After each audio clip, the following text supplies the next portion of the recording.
माझ्या तमाम मराठी बांधवांनो, भगिनींनो आणि मातांनो, आज महाराष्ट्राचा विकास आराखडा सादर करताना मला खूप आनंद होतोय। पण त्या आराखड्याबरोबरच जर आपण सौंदर्यदृष्टी संदर्भात काहीच बोललो नाही तर त्या विकासाला काहीच अर्थ नाही। आणि विकास घडवायचा असेल तर दूरदृष्टी हवी, आणि दूरदृष्टीला जर रचनेची आणि सौंदर्याची जोड असेल तरच तो विकास चिरंतन टिकेल। एक उदाहरण देतो, मुंबईतल्या छत्रपती शिवाजी टर्मिनसचं।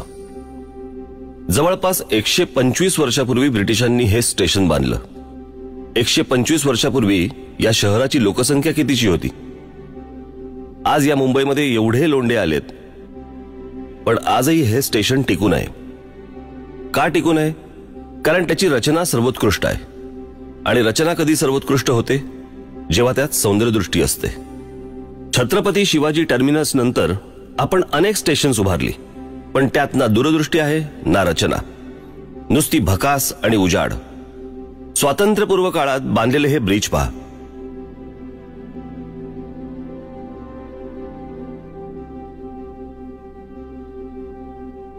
आणि आपण बांधलेले हे ब्रिज पहा। मूलभूत गरजा सोडवण्याबरोबरच पायाभूत सुविधांमध्ये सौंदर्यदृष्टी नसेल तर काय उपयोग? म्हणून आमचा हा छोटासा प्रयत्न, जो राज्य सरकारसाठी, महानगरपालिकांसाठी, जिल्हा परिषदांसाठी, ग्रामपंचायतींसाठी आणि आपल्या सर्वांसाठी महत्त्वाचं ठरेल। एक पटकन डोळ्यासमोर परदेशातलं उदाहरण येते। याचा अर्थ असा नाही की परदेशातलंच काय ते चांगलं आणि आपल्याकडचंच काय ते वाईट। माझं म्हणणं एवढंच आहे की जे चांगलं आहे ते स्वीकारायला काय हरकत आहे। एक उत्कृष्ट केस स्टडी आहे न्यूयॉर्क मधल्या सेंट्रल पार्कची। न्यूयॉर्कच्या मॅनहॅटनला शहराच्या अगदी मध्यात ते पार्क आहे।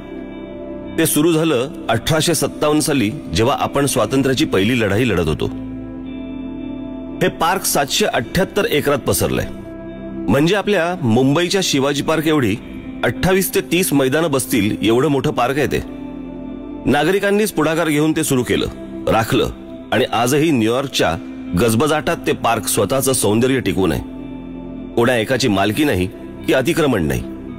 इथे दाट झाडी आहे, प्राणी संग्रहालय आहे, तळं आहे, पक्षी निरीक्षण केंद्र आहे। मुख्य म्हणजे या वर्दळीच्या भागात लोकांना हवी असलेली एक शांतता आहे, आणि या एवढ्या मोठ्या पार्कचं व्यवस्थापन कुठचीही सरकारी यंत्रणा करत नाही, तर सेंट्रल पार्क कन्झर्वन्सी नावाची संस्था करते। हे का होत असेल? कारण ते पार्क लोकांनी उभारले, ते इतकं सुंदर राखलंय की ते लोकांना आजही हवंसं वाटतंय।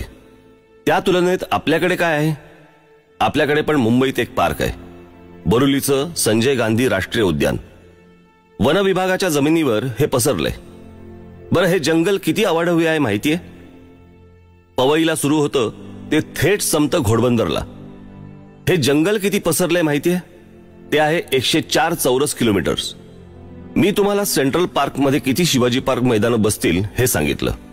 आता आपल्या मुंबईतलं जंगल किती आहे माहितीये? 30 सेंट्रल पार्क बसतील एवढ्या अवाढव्य जागेवर हे पसरलंय। बरं, न्यूयॉर्कला असं पार्क उभारावं लागलं, तर आपल्याकडे निसर्गानेच आपल्या पदरात दान टाकलंय। पण आपण या पार्कची काय अवस्था करून ठेवली आहे माहितीये? भीषण अवस्था आहे। पार्कला चारी बाजूनी वाळवी लागल्यासारख्या इमारती आहेत। बिल्डर मंडळी वाटेल तसं जंगल ओरबाडतायत। जंगल आक्रस्त आहे, तिथले प्राणी शहरात आसरा शोधतायत। बिबळ्या घरात शिरला असं आपण ओरडत सुटतो, पण अहो, तो आपल्या घरात नाही आलाय, आपण त्याच्या घरात शिरलोय। पर्यावरण रक्षणाच्या नावाखाली कुठच्याही परवानग्या अडवून ठेवणारं वन खातं इथे मात्र डोळे मिटून बसलंय। अक्षरशः या जागेवर बलात्कार होतोय। वन विभागाच्या अशा अनेक जमिनी सरकारी आशीर्वादाने कशा ओरबाडल्या जात आहेत हे मी तुम्हाला दाखवतो।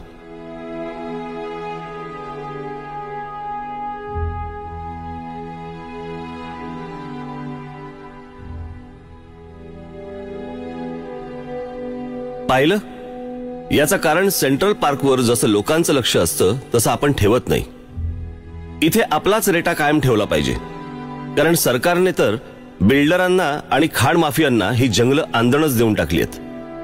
अशी जंगलं सुंदर ठेवणं शक्य नाहीये का? शक्य आहे, पण आपल्याला दृष्टिकोनात बदल आणावा लागेल। या जंगलांना, या नॅशनल पार्क्सना आपलं मानावं लागेल। एकदा हे झालं की ही जंगलं आणि ही पार्क्स जगातली सुंदर पर्यटन स्थळं होतील. हे झालं बोरिवलीच्या नॅशनल पार्कचं. मी तुम्हाला अजून काही उदाहरणं देतो. या आपल्या राज्यातल्या वनजमिनींची बिल्डरांना आणि खाण माफियांना हाताशी धरून सरकारने कशी वाताहत केली आहे ते दाखवतो. आपल्या कल्याण डोंबिवली जवळच्या शिळफाट्या जवळची जमीन दाखवतो. त्याचं काय केलंय ते पहा एकदा.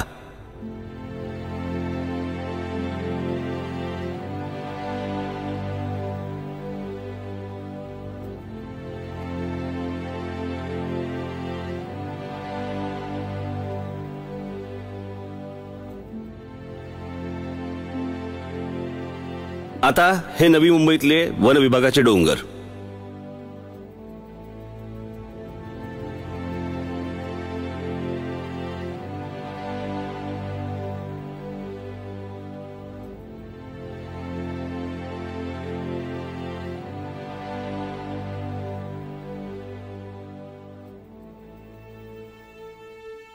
असं संपूर्ण महाराष्ट्रभर सुरू आहे.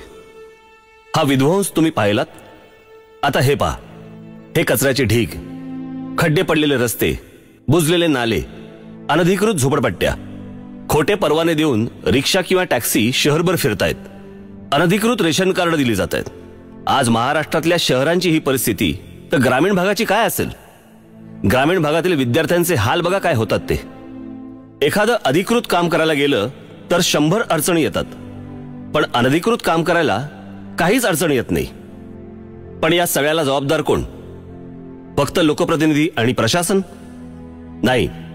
दुर्दैवाने आपण सगळेच जण या दशावताराचे साथीदार आहोत. आपण जर सुजाण नागरिक असल्याचं कर्तव्य पार पाडलं तर भ्रष्ट आणि कामचुकार अधिकाऱ्यांची काय बिशाद. त्यांनी आपल्याला गृहीत धरलंय. हा त्यांच्या इतकाच आपलाही दोष आहे. पण याचा विचार कोणी करणार नाही, कारण या सगळ्याकरता दूरदृष्टी असावी लागते. पण दुर्दैवाने ती दृष्टीच आज दिसत नाही. बरं, ती आपल्याकडे कधीच नव्हती असं नाही. आपल्याला आपल्या विचारात बदल आणावा लागेल. हे शहर माझं आहे, हे राज्य माझं आहे, ही भावना रुजवावी लागेल. मुळात आपण आपलं घर सोडलं तर बाकी कशाला आपलं मानतच नाही. रस्ता महानगरपालिकेचा, माझा नाही. स्टेशन रेल्वेचं, माझं नाही. शाळा जिल्हा परिषदेची, माझी नाही. एसटी सरकारची, माझी नाही.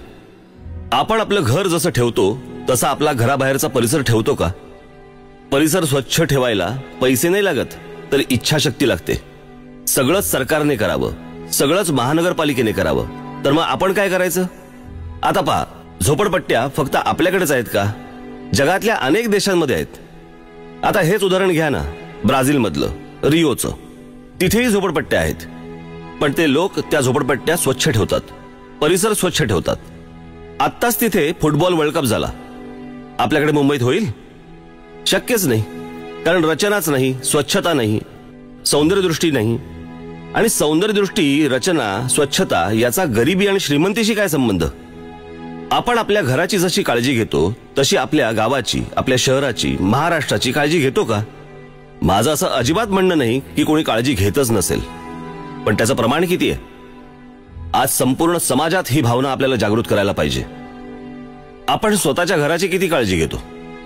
त्याच्या रंगापासून ते फर्निचरपर्यंत सगळ्या गोष्टींची काळजीपूर्वक निवड करतो. घर सुंदर राहावं, स्वच्छ राहावं म्हणून धडपड करतो. तसंच मग शहराकरता का नाही करत? घरातल्या भिंतीवर थुंकतो का आपण? मग शहरातल्या भिंतींवर का थुंकतो? कारण ही शहरं, ही गावं, हा महाराष्ट्र हे माझं घर आहे असं आपण मानतच नाही. मलेशिया, सिंगापूर, थायलंड आपल्या मागून आले आणि किती पुढे निघून गेले. आमच्या मागून आलेल्या देशांचं चलन अधिक बळकट आणि आमच्या रुपयाचं सतत अवमूल्यन. तिथल्या लोकांनी त्या देशाला, शहराला आपलं मानलं. जगात प्रत्येक प्रगत देशातला माणूस आपल्या परिसराची, शहराची, देशाची आपल्या घरासारखी काळजी घेतो. त्यांच्या परंपरा, स्मारक अभिमानाने जगासमोर ठेवतो. आपल्याकडेही अभिमानाने दाखवण्यासारख्या प्रचंड गोष्टी आहेत. 700 किलोमीटर पसरलेली कोकणची आपली किनारपट्टी आहे. सह्याद्री पर्वत रांगा आहेत, जंगलं आहेत, शिवरायांची गडकिल्ल्यांच्या रूपाने उभी असलेली स्मारक आहेत, उत्कृष्ट मंदिर आहेत. आपल्या बुलढाण्यात लोणारचं जे विवर आहे ना, ते जगात 3ऱ्या क्रमांकाचं विवर आहे आणि आपल्या देशातलं एकमेव, उल्कापातामुळे तयार झालेलं. आज आपल्या नागपुरात देशाचा मध्यबिंदू आहे. पण आम्ही कोणाला दाखवत नाही आहोत. शेकडो वर्षांची संगीत परंपरा आहे, साहित्य परंपरा आहे, नाट्य परंपरा आहे, क्रीडा क्षेत्राची परंपरा आहे. अहो, देशात ज्यांनी चित्रपट सृष्टीचा पाया रचला त्या दादासाहेब फाळक्यांनी सुरू केलेली चित्रपट सृष्टी आहे. महाराष्ट्राकडे विद्वत्ता आहे, सामाजिक क्षेत्रात काम करणाऱ्या संस्थांचं मोह आहे, शेकडो वर्षांची वारकरी परंपरा आहे. अशा असंख्य गोष्टी आपल्याकडे महाराष्ट्रात आहेत, पण हे आम्ही जगाला ओरडून सांगायला तयार नाही आहोत, अभिमानाने जगासमोर मांडायला तयार नाही आहोत आणि ते नीट राखतही नाही आहोत. आपल्या महाराष्ट्राची खरी ताकद आहे आपल्याकडचे गुणवान तरुण तरुणी, पण तेही हा देश सोडून चाललेत.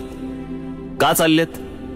चांगलं शिक्षण आणि नोकऱ्या तर त्यांना इथेही मिळू शकतात, पण त्या परदेशातली उत्तम व्यवस्था, राहणीमान, सभोवतालचं वातावरण त्यांना आकर्षित करतं. या मुलांना या देशातच राहावंसं वाटावं असं बरं वातावरणही आपण 67 वर्षात देऊ शकलो नाही. पण आम्हाला या सगळ्याचं काहीच वाटत नाही, कारण आपण विचार करतोय फक्त आपला स्वतःचा.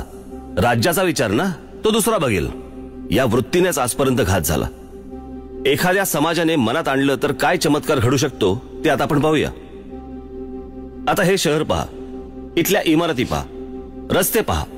शहर पाहतानाच किती छान वाटतं. इथली रचना पहा, इथल्या इमारती पहा, किती छान आहेत. आता आपण दुसरं शहर पाहूया.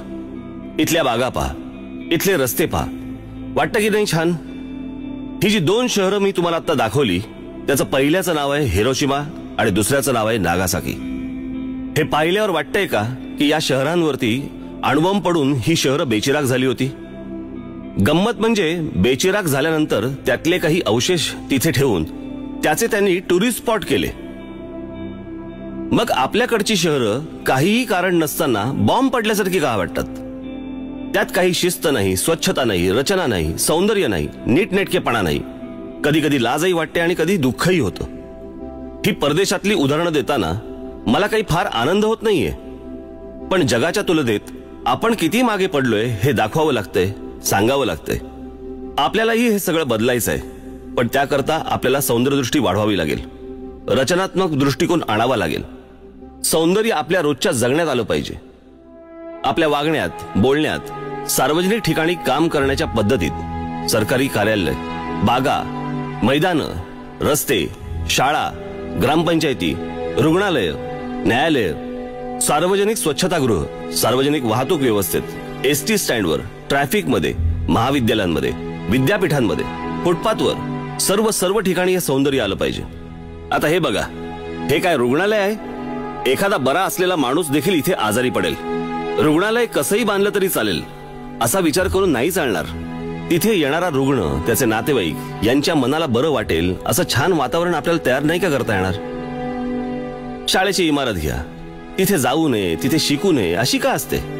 छान रंगवलेली, सुरेख रचना असलेली, तिथे जावं, खेळत बागडत शिकावं असं तिथलं वातावरण का नसतं? काही खाजगी शाळा सोडल्या तर हे वातावरण कुठेच नसतं. आता आपली शासकीय कार्यालय घ्या, दुःखी, कष्टी अशी का असतात? तिथे जाऊच नये असं वाटतं. त्या वातावरणातच एक सुस्तपणा, निरुत्साह असतो. सगळीकडे तेच वातावरण. आता आपल्या स्मारकांचंच घ्या ना. आपल्या स्मारकांविषयी तर बोलूच नाही. ज्या लोकांनी आपलं आयुष्य ज्या समाजाकरता दिलं त्यांची स्मारकं आपल्याला धड राखताही येत नाहीयेत. रंग उडालेली, निरुत्साही स्मारकं पाहून मला कधी कधी लाज वाटते. आपल्याला या वृत्तीत बदल घडवायला हवा. ही परिस्थिती बदलायला हवी. आपल्याला वातावरणातच एक सौंदर्य आणायचंय. आपल्या कामात, कामाच्या शैलीत, सरकारी कामकाजात सर्वत्र बदल आणायचाय. आपल्याकडे म्हटलंय सत्यम शिवम सुंदरम. सुंदरतेचं महत्व सत्य एवढंच आहे आणि निर्मिती एवढंच आहे. सुंदरता आपल्या वातावरणात आली पाहिजे, आपल्या अंगात भेनली पाहिजे. मी पुन्हा एकदा सांगतो की हे अवघड नाहीये. दुसऱ्या महायुद्धाने युरोप पार बेचिराग केला, पण लोक नाही खचली. त्यांनी पुन्हा नव्या जोमाने युरोप उभा केला. आज England, France, Poland, Germany, Austria, Japan, Russia हे देश पाहून विश्वास बसत नाही की इथे दुसरं महायुद्ध झालं होतं. मी एकदा परदेशात गेलो असतानाची एक आठवण सांगतो. तिथे प्रत्येक शहरातल्या, गावातल्या रस्त्यावर फिरताना मला एक अजब प्रकार दिसला. तिथे प्रत्येक घराच्या बाहेर फुलांची सजावट असायची. सजावट म्हणजे प्रत्येक त्यांची गॅलरी, त्यांचे वरांडे सगळे हे फुलांनी सजवलेले असायचे. त्याची रचना बघून मला गंमत वाटली. मी ज्यांच्याबरोबर फिरत होतो ते स्नेही तिथलेच होते. मी त्यांना विचारलं की इथल्या थंड वातावरणात फुलं टिकतात म्हणून हे लावतात का? ते म्हणाले, छे, इथे एक समज आहे. खूप वर्षापासूनचा. जे घर सुंदर सजवलेलं, त्या घरातील स्त्री ही चांगली अभिरुची असलेली आणि चांगलं आदरातिथ्य करणारी असणार. ज्या घराबाहेरची सजावट चांगली, त्या घरातल्या स्त्रीचं घराकडे लक्ष आहे असं ते समजतात. मला गंमत वाटली. गंमत याच्यासाठी वाटली की सत्यम शिवम सुंदरम हा मंत्र आपण जगाला दिला, पण दुर्दैवाने आपणच हा मंत्र विसरल्यासारखं आजकाल वागतोय. आपल्याला हे सगळं बदलायला हवं. महाराष्ट्राचं फक्त दिसणं नाही तर असणं सुधारायला हवं. बदल फक्त वरवरचा नाही तर तो आपल्या वृत्तीत यायला हवा. आपल्या वागण्यात, बोलण्यात, सार्वजनिक कार्यक्रम घेण्यात, किंबहुना राजकारणात देखील आपल्याला बदल घडवायचा आहे. कामाच्या पद्धतीत, कामाच्या झपाट्यात सर्वत्र हे दिसलं पाहिजे. आपल्याला महाराष्ट्र सुंदर केला पाहिजे. महाराष्ट्र सुंदर म्हणजे रस्ते, नद्या, शाळा, सरकारी कार्यालय, बागा, सगळं वातावरण सुंदर केलं पाहिजे. मन प्रसन्न तर ते मन स्वप्न पाहिल मोठी. महाराष्ट्राला मोठं करण्याचं, संपन्न करण्याचं स्वप्न आपल्याला पाहायचंय. एका उत्तम मराठी समाजाचं स्वप्न. हे सारं सुरू होईल सुंदर राहण्यापासून, सुंदर रचनेपासून. ही सुंदर रचना हीच आपल्या महाराष्ट्राच्या विकासाच्या आराखड्याची गुरुकिल्ली. हीच आपली कार्यसंस्कृती, हीच आपली दिशा. सुंदर आणि संपन्न महाराष्ट्राची.